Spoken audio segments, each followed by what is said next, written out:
परम शांति बाबूजी, ये बताइए कि पिरामिड जो कि इतने हजारों लाखों साल पहले बने हैं, तो उसका पिरामिड का एलियंस के साथ या पिरामिड का शिव के साथ क्या कोई कनेक्शन है? जरूर है। पिरामिड जो लाखों सालों से नहीं, जब से धरती बनी है तब से पिरामिड बने थे, मगर अभी कुछ बचे हैं। बहुत है, सारी दुनिया में पिरामिड है। पहले तो पिरामिड का मतलब क्या है?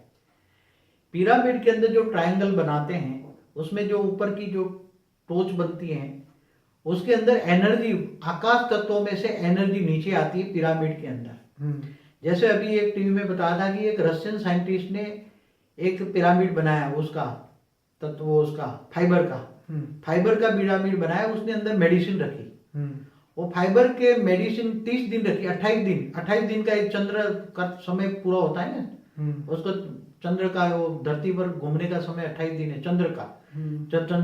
चंद्र को मन की गति का बोलते हैं। तो 28 दिन पिरामिड में वो दवाइयां रखने से वो दवाइयां की एनर्जी 1000 टाइम्स मोर बढ़ गई। कितनी? 1000 गुना बढ़ गई वो एनर्जी। कितने? 28 दिन रखने से। इसका कारण? इसका कारण पिरामिड जो अंतरिक्ष में से जो एनर्जी है वो रिसीव करके पिरामिड के अंदर को एनर्जी को देता है। इसलिए जो एलियंस आए, एलियंस धरती पर मनुष्य बन गए। क्या बन गए? मनुष्य। अब मनुष्यों को वापस अपने अंतरिक्ष में जाना है, अपने जहां से आए वापस जाना है, अपने प्लानेट पे जाना है, या सोलर सिस्टम में जाना है, या गैलेक्सी में जाना है। तो वापस जाने के लिए मनुष्य के पास आत्मा, मनुष्य की आत्मा के पास शक्ति नहीं थी। इसलिए उन्होंने बड़े बड़े पिरामिड बनाए, और पिरामिड के अंदर वो अपनी डेड बॉडी, मम्मी को रख देते थे।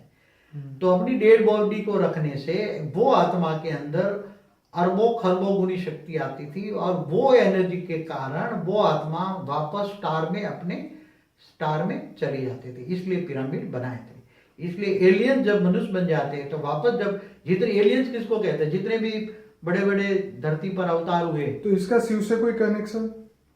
शिव से तो अभी आज देखा जाए तो शिव से कनेक्शन है या नहीं भी। उन लोगों का कोई कनेक्शन था शिव से, भले वो अलग नाम देते हों कोई अपने देवी देवता के, लेकिन रियलिटी में क्या उनका शिव से ही कनेक्शन होता था आज से कितने दसों हजार साल पहले? जैसे ये कह देते हैं कि जब हमारा शिव का अवतार कैलाश में जो हुआ, शंकर को भी ये लोग एलियंस कह देते हैं, विष्णु को भी एलियंस कह देते हैं। तो एलियंस का मतलब क्या है? शिव तो एक ब्रह्मांड का मालिक है, वो तो भारत के शास्त्रों में लिखा है। मगर ये तो दूर दूर से आ रहे हैं, यूनिवर्स से आ रहे हैं, तो उनको तो शिव महाशिव से भी, उससे भी परे हैं, बड़े बड़े हैं। तो एलियंस क्या है? एलियंस तो दूर दूर से आते हैं, इसलिए वापस मनुष्य बन जाते हैं। वापस जाने की शक्ति नहीं होती, इसलिए पिरामिड बनाए। पिरामिड से अंतरिक्ष में एनर्जी आती है, एनर्जी से वापस आत्मा को एनर्जी आती है, और अंतरिक्ष में जाने की शक्ति आती है। इसलिए पिरामिड लाखों नहीं, करोड़ों सालों से पिरामिड धरती पर है। तो ये बताइए कि ये तो ठीक है आपने जो बताया, लेकिन मेन चीज ये थी कि अंतरिक्ष में जाने के लिए लोगों ने बनाया। तो अभी जैसे ये अलग अलग धर्म आए, जैसे हिंदू लोग जानते हैं शिव को, वो परम धाम को जाने के लिए वो सोचते हैं। तो बाकी जो धर्म वाले लोग हैं वो तो शिव को नहीं मानते या नहीं जानते, तो उन आत्माओं का क्या शिव से कोई कनेक्शन नहीं है? देखो, हर कोई धर्म वाले जो हैं, डायरेक्ट या इनडायरेक्ट वाले, तो शिव को मानते हैं ना। चाहे शिव को माने चाहे महाशिव, सब निराकार को ही मानते हैं ना। निराकार। जैसे यीशु ख्रिस्त, आज 300 करोड़ क्रिश्चियन है, 200 करोड़ मुसलमान है, 700 करोड़ में 500 करोड़ क्रिश्चियन मुसलमान है। वो क्या मानते हैं? यीशु ख्रिस्त ने क्या कहा? I am the messenger of the God and God is light. I am the son of the God and God is light. God light माना निराकार, समझ में? ऐसे यीशु, इस मोहम्मद ने भी क्या कहा, मुसलमान ने भी क्या कहा, मुसलमान धर्म के जितने भी मैसेंजर आए, पैगंबर आए, जितने भी आए, उन्होंने क्या कहा? उन्होंने नूर को पावर बताया। नूर, सारे जहां का नूर, जहां माना दुनिया, सारे जहां का नूर कौन है? तो 7 आसमान से परे खुदा ताला रहता है। और कब आएगा खुदा ताला? क्यामत के दिन पर धरती पर आएगा। तो क्यामत का दिन चल रहा है, तो नूर माना लाइट। हमारे यहाँ भी देखो, शिव को निराकार भी कहते हैं। शिव को क्या क्या? ज्योतिर्लिंग का, ज्योतिर्लिंग का मतलब समझो, ज्योति माना लाइट, प्रकाश, और लिंग माना आकार। लाइट का आकार माना निराकार हुआ ना। मगर इन लोगों ने क्या किया? भक्ति मार्ग में ज्योतिर्लिंग को इन्होंने, जो शंकर के जहां जहां 12 अवतार साक्षात्कार हुए, शंकर ने जहां जहां 12 साक्षात्कार कराए, जैसे चंद्र, सोमनाथ को चंद्र को साक्षात्कार कराया, चंद्र ने सोमनाथ मंदिर बना दिया, चंद्र की शिवलिंग बनाया, ऐसी तरह 12 ज्योतिर्लिंग बना दिया। वास्तव में ज्योतिर्लिंग और शिवलिंग में बहुत फर्क है। शिवलिंग शिवलिंग शिव भी निराकार है, और ज्योतिर्लिंग माना ये ज्योति का लिंग माना शिव भी निराकार है, महाशिव भी निराकार है, परम महाशिव भी निराकार। किसको निराकार कहोगे? आत्मा भी निराकार है। अगर आत्मा परमधाम में चली गई तो वो भी निराकार है। परमधाम में रहने वाली आत्मा भी निराकार है। और फरिश्ता होगी दुनिया, सूक्ष्म जगत की दुनिया है, मनुष्य 5 तत्वों में। तो किसको तुम भगवान किसको कहोगे? डायरेक्ट या इनडायरेक्ट तो सब निराकार को मानते। पर ब्रह्म परमेश्वर क्या है? ब्रह्म माना लाइट। पूर्ण ब्रह्म किसको कहेंगे? अपूर्ण ब्रह्म, पूर्ण ब्रह्म शिव को भी कह देते हैं, महाशिव भी लाइट है। जहां तक पूरा लाइट है उसको पूर्ण ब्रह्म कहेंगे। मतलब पूरी दुनिया की आत्माओं का कनेक्शन कहीं ना कहीं इनसे ही है, भले वो नाम बदल ले, लेकिन है तो उस पावर से ही, उस शक्ति से। जैसे शिव की रचना है तो शिव तक जाएगी, महाशिव की रचना है तो महाशिव, मगर है तो निराकार चाहिए ना। निकला सब किससे? जैसे साइंस वाले क्या मानते हैं, सब कुछ लाइट से ही निकला है। तत्व कहां से, पदार्थ कहां से बने? लाइट से। और अंत में लाइट से निकला है और लाइट में सब कुछ समा जाएगा। व्यक्त और अव्यक्त। अव्यक्त अलग चीज है। अव्यक्त माना अव्यक्त माना फरिश्ता स्वरूप। अव्यक्त को परम लाइट नहीं कहेंगे। अव्यक्त माना फरिश्ता स्वरूप, परम तत्व। व्यक्त माना 5 तत्व, अव्यक्त माना परम तत्व। परम लाइट अलग है। परम लाइट को डिवाइन लाइट कहेंगे। वो निराकार को ही निराकार पूर्ण ब्रह्म, पूर्ण ब्रह्म परमेश्वर, चाहे शिव को, महाशिव को, परम महाशिव को, वो उसको पूर्ण ब्रह्म को ही डिवाइन लाइट कहेंगे। वही परम प्रकाश है। परम शांति। ये जो पिरामिड सारी दुनिया में मिलते हैं ना, तो ये पिरामिड जैसे इजिप्ट के पिरामिड वो अलग टाइप के हैं। चाइना में भी पिरामिड थे, मगर उनको दबा दिया है और उसको पहाड़ का नाम दे दिया गया है। ऐसे हर जगह दुनिया में हर जगह पिरामिड मिलेंगे।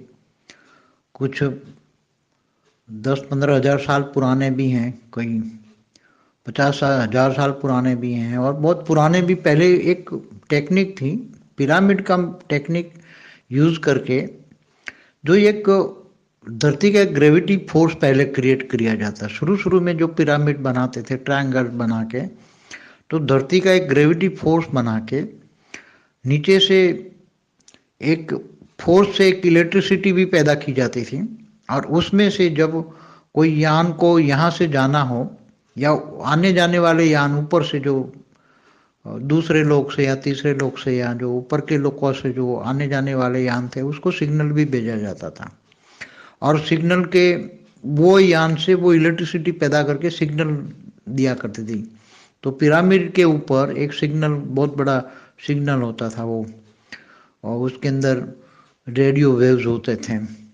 और ऊपर के यानों के लिए अलग अलग प्रकार के, जैसे आज इलेक्ट्रोमैग्नेटिक वेव दिया जाते थे, तो इस सिग्नल भेजने के लिए भी पिरामिड बहुत पुराने होते थे। तो अभी तो ये थियरी बहुत पुरानी है, मतलब कि उसका समय का भी अंदाजा लगाना बहुत मुश्किल है, क्योंकि ये ओरिजिनल थियरी जो है, कंसेप्ट जो है थियरी, कि जो ऊपर से आने वाले दूसरे तीसरे चौथे लोक से जो आने वाले यान थे, उनको धरती पर उनकी स्पेसिफाइड अलग अलग उनकी लोग रहते थे। जैसे कोई अलग अलग ग्रह वाले यहाँ धरती पर मनुष्य के रूप में थे, तो अलग अलग ग्रह वालों को भी आना था, अलग अलग दूर से सोलर सिस्टम वालों को भी आना था।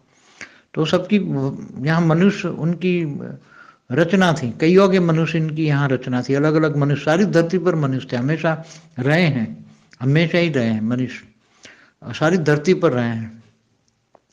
तो वो आने जाने के लिए पिरामिड का एक इलेक्ट्रिसिटी पैदा करके सिग्नल यूज करते थे। यान को आने, ऊपर वाले यान को आने जाने के लिए, उतरने के लिए भी सिग्नल मिलता था, जाने के लिए भी सिग्नल मिलता था। तो पास में पिरामिडों के पास में छोटे छोटे नगर भी हुआ करते थे, ताकि वहाँ सीधे जहाज होते, ऐसे रनवे नहीं होते थे पहले। ये जो होते थे, ये जो उनके पास जो जहाज आते थे, वो सीधे जहाज उड़ जाते थे। मतलब उनको ये ऐसे प्लेन वाले जहाज नहीं होते थे, सीधे एंटी ग्रेविटी से चलने वाले जहाज, वायु तत्व से चलने वाले जहाज होते थे।